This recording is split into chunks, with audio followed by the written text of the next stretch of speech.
Hey y'all, it's Mrs. B here. And boy, do I got a couple tips for you.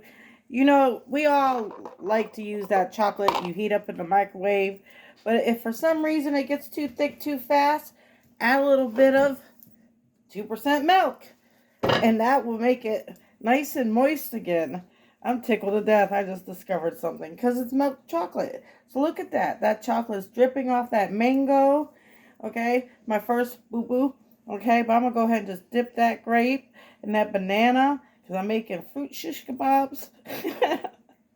Look at that melted chocolate. Ooh, on that fruit. Okay, now I'm gonna do the strawberry for chocolate covered strawberries. Look at that. Oh, doesn't that look mouth-watering? But you gotta let it cool off. So I'm making a little display for dessert. Little sweetness. Banana. Chocolate covered banana. Let that go in there. The mango right here. Let that go in there. Strawberries. Look at that. Oh my goodness. Oh my goodness. Look at that. Just dripping.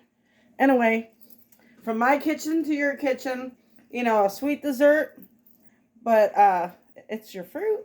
You need your I'm sorry, I'm being silly. Bye.